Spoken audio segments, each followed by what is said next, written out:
We've got our next lightning talk coming up here, which is going to be about our success story with the CalHere's project, which is the system that runs our health benefits exchange in California, operated by Covered California and Department of Healthcare Services. The transformative project that you're going to hear about is a shining example of a multi-year journey to redesign and redeploy the platform as microservices in the AWS cloud using human-centered design to improve CalHere's architecture and ultimate customer experience. So with that, please help me in joining and welcoming Dave Krause, the Deputy CIO for Covered California. So good morning, everyone. Thank you. My name is, as Adam mentioned, my name is Dave Krause, Deputy CIO for Covered California. I want to thank you, Adam and TechCA, for giving me the opportunity to share with you our story of how we modernized our technology to serve the mission of providing Californians with affordable, high-quality health care, even under dire circumstances. So I'm going to bookend this with a little story to explain those dire circumstances. So it was early Friday morning this year, late in January, and there was 1 week left in our open enrollment cycle where we would see over 1.7 million Californians select insurance. And we received a call that Friday morning, like you guys probably have. It was like 4 in the morning, your phone starts buzzing, you're like, what's that about?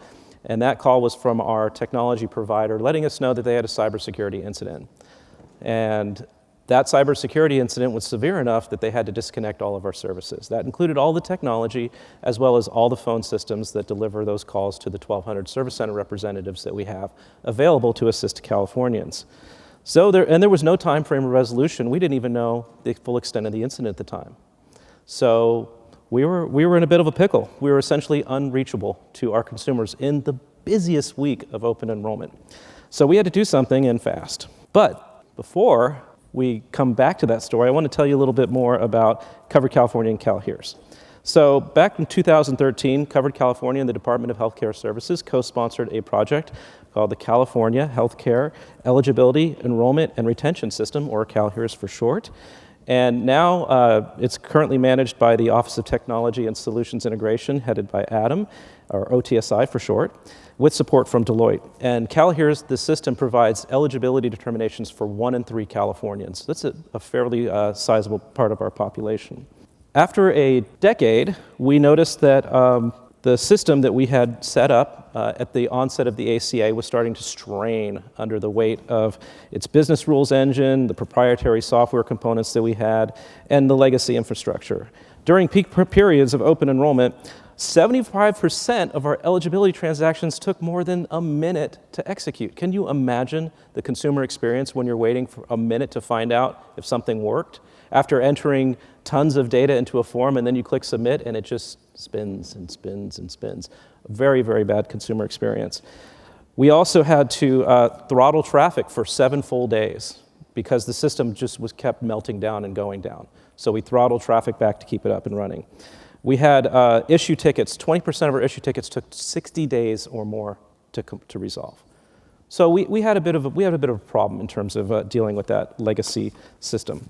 So here's a look at the old system design, and I just wanted to highlight. You can see very large infrastructure, all on-prem, and I wanted to highlight the time to recovery for tech recovery was 2.5 to 3 hours. And that was our SLA. That was the best case scenario, that if we had a serious incident, that it would take almost 3 hours to get back up and running. So we decided we wanted to modernize. And the way we started embarking on that is we wanted to start with these 6 goals. And we did this because we didn't want to have shiny object syndrome. We wanted to make sure that whatever we did in our modernization wasn't just cool, neat, or fancy, but actually served some component of our mission. So we identified the 6 goals and got to work on what that meant in terms of translating to the modernization effort. And I want to pause here real quick and say that 10 years may not seem like a long lifespan for a system in state government. I'm sure some of you have punch cards still on your desk. But when the ACA was maturing, we were constantly receiving new federal, state, and security regulations requirements all the time. And that meant that we were in a constant state of development. the legislation adds a new cost sharing reduction program, or we have a new business rule that we need to add, like we're going to have special enrollment periods for people on strikes, things like that are always coming through. So our system needs to be flexible in order to handle those new requests. And we just couldn't do it. And then the pandemic hit, and we really, really struggled because there were all sorts of new rules that we had to implement. So Covered California, DHCS, OTSI, and Deloitte approached the modernization with these 4 key components in mind. We're going to move to the cloud and wholly embrace it. We selected AWS as our partner for that. We're going to move to a microservices architecture. So get completely out of the monolithic systems architecture into something that we could easily update, test, and deploy. We're going to try to go more with open source, so we get a stronger support community and out of proprietary software. And we introduced a variety of really cutting-edge AI observability tools to make sure that everything was staying up and running and everything could self-heal. For example, if we need more compute, can we automatically add more compute? Here's a look at the results of that modernization effort. I think the after stats speak for themselves. Bigger, better, faster, across the board in all ways. We dropped those long wait times to under 5% of transactions took longer than 60 seconds. Absolutely no more throttling. We lowered costs, we served more consumers, and most importantly for me, besides keeping everything up and running, is we put ourselves in a position where we can do new and interesting things. For example, we just completed a pilot where we started an A/B testing program, and this spring we're going to introduce real-time A/B testing to our platform. And I want to share that because we heard a lot of conversations about improving consumer experience, but the A/B testing results from our pilot, we just changed one icon next to a question to something that was a little more descriptive to the question. We saw 30% gain in processing through that question after just changing an icon. So the power of A/B testing is strong, and this will be the first time that we've had the ability to do it in real time and make updates to the UI in real time. So now back to our story. The phones were down. We were unreachable. Through those partnerships and that modernization and the technical expertise that we gained in learning how to use the cloud better, we were able to rapidly assemble a project team and had a plan by Friday night to leverage the new AWS environment and stand up a brand new contact center stack over the weekend. And I wanted to say, I think your team might have negotiated Prime 2-day shipping in our AWS contract. That might be how we got that. So I'm going to be honest with you, it was a hard weekend. It was long, everyone was working around the clock, but by Monday morning, our service center representatives were being trained on a brand new system. So we even rolled out all new training materials over the weekend.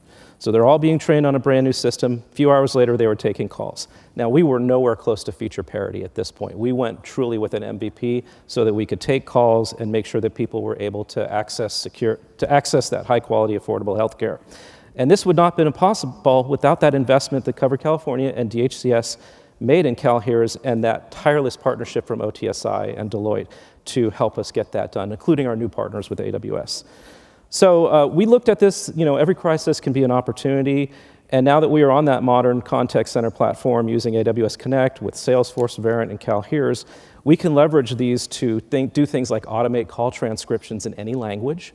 We can do sentiment analysis on all calls. So all QA can be automated across all calls. Right now, it's a select randomly and listen in and do your QA.